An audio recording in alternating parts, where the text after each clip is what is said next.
श्री गुरुभ्यो नमः। ओम नमो भगवते वासुदेवाय।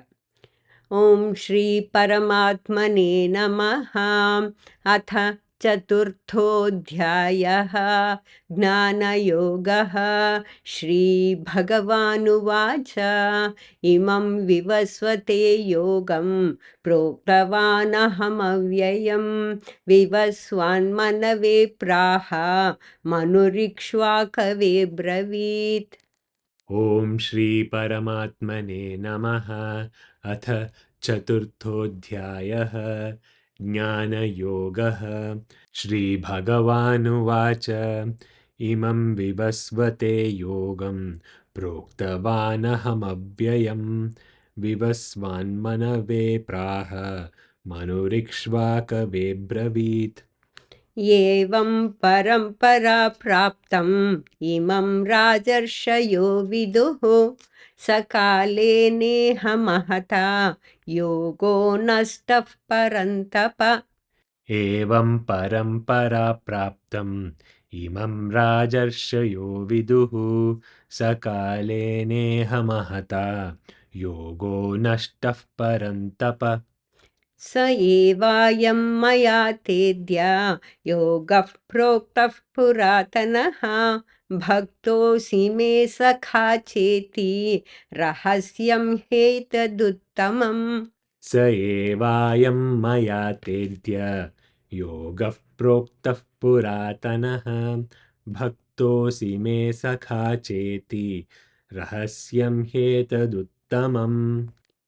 अर्जुन उवाच अपरं भवतो जन्म परं जन्म विवस्वतः कथमेतद्विजानीयां त्वमादौ प्रोक्तवानिति। अर्जुन उवाच अपरं भवतो जन्म परं जन्म विवस्वतः कथमेतद्विजानीयां त्वमादौ प्रोक्तवानिति। श्रीभगवानुवाच बहूनि मे व्यतीतानि जन्मानि तव चार्जुन तान्यहं वेद सर्वाणि न त्वं वेत्थ परन्तप। श्रीभगवानुवाच बहूनि मे व्यतीतानि जन्मानि तव चार्जुन तान्यहं वेद सर्वाणि न त्वं वेत्थ परन्तप। अजोऽपि सन्नव्ययात्मा भूतानामीश्वरोऽपि सन् प्रकृतिं स्वामधिष्ठाय सम्भवाम्यात्ममायया। अजोऽपि सन्नव्ययात्मा भूतानामीश्वरोऽपि सन् प्रकृतिं स्वामधिष्ठाय सम्भवाम्यात्ममायया। यदा यदा हि धर्मस्य ग्लानिर्भवति भारत अभ्युत्थानमधर्मस्य तदात्मानं सृजाम्यहम्। यदा यदा हि धर्मस्य ग्लानिर्भवति भारत अभ्युत्थानमधर्मस्य तदात्मानं सृजाम्यहम्। परित्राणाय साधूनां विनाशाय च दुष्कृतां धर्मसंस्थापनार्थाय सम्भवामि युगे युगे। परित्राणाय साधूनां विनाशाय च दुष्कृतां धर्मसंस्थापनार्थाय सम्भवामि युगे युगे। जन्म कर्म च मे दिव्यम् एवं यो वेत्ति तत्त्वतः त्यक्त्वा देहं पुनर्जन्म नैति मामेति सोऽर्जुन।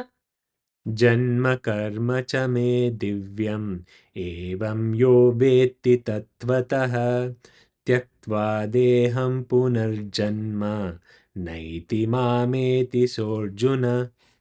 वीतरागभयक्रोधाः मन्मया मामुपाश्रिताः बहवो ज्ञानतपसा पूता मद्भावमागताः।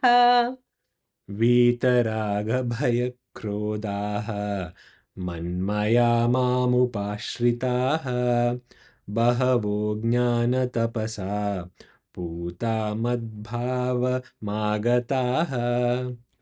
ये यथा मां प्रपद्यन्ते तांस्तथैव भजाम्यहम् मम वर्त्मानुवर्तन्ते मनुष्याः पार्थ सर्वशः ये यथा मां प्रपद्यन्ते तांस्तथैव भजाम्यहम् मम वर्त्मानुवर्तन्ते मनुष्याः पार्थ सर्वशः काङ्क्षन्तः कर्मणां सिद्धिं यजन्त इह देवताः क्षिप्रं हि मानुषे लोके सिद्धिर्भवति कर्मजा काङ्क्षन्तः कर्मणां सिद्धिं यजन्त इह देवताः क्षिप्रं हि मानुषे लोके सिद्धिर्भवति कर्मजा चातुर्वर्ण्यं मया सृष्टं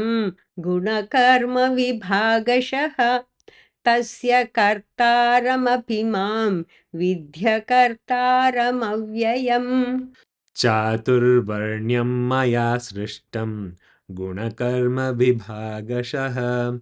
तस्य कर्तारमपि मां विद्यकर्तारमव्ययम् न मां कर्माणि लिम्पन्ति न मे कर्मफले स्पृहा इति मां योऽभिजानाति कर्मभिर्न स बध्यते न मां कर्माणि लिम्पन्ति न मे कर्मफले स्पृहा इति मां योऽभिजानाति कर्मभिर्न स बध्यते एवं ज्ञात्वा कृतं कर्म पूर्वैरपि मुमुक्षुभिः कुरु कर्मैव तस्मात् त्वं पूर्वैः पूर्वतरं कृतम् एवं ज्ञात्वा कृतं कर्म पूर्वैरपि मुमुक्षुभिः कुरु कर्मैव तस्मात् त्वं पूर्वैः पूर्वतरं कृतम् किं कर्म किमकर्मेति कवयोऽप्यत्र मोहिताः तत्ते कर्म प्रवक्ष्यामि यज्ञात्वा मोक्षसे शुभात् किं कर्म किमकर्मेति कवयोऽप्यत्र मोहिताः तत्ते कर्म प्रवक्ष्यामि यज्ञात्वा मोक्षसे शुभात् कर्मणो ह्यपि बोद्धव्यं च विकर्मणः अकर्मणश्च बोद्धव्यं गहना कर्मणो गतिः कर्मणो ह्यपि बोद्धव्यं च विकर्मणः अकर्मणश्च बोद्धव्यं गहना कर्मणो गतिः कर्मण्यकर्म यः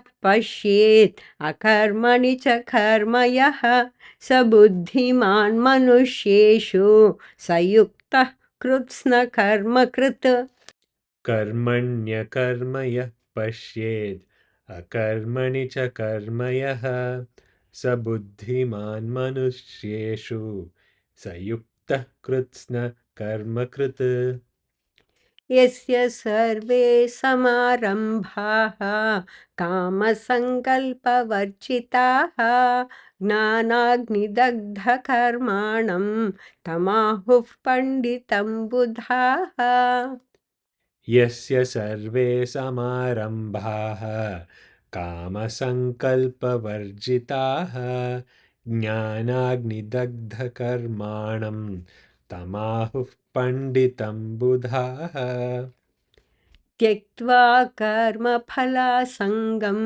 नित्यतृप्तो निराश्रयः कर्मण्यभिप्रवृत्तोऽपि नैव किञ्चित् करोति सः त्यक्त्वा कर्मफलासङ्गं नित्यतृप्तो निराश्रयः कर्मण्यभिप्रवृत्तोऽपि नैव किञ्चित् करोति सः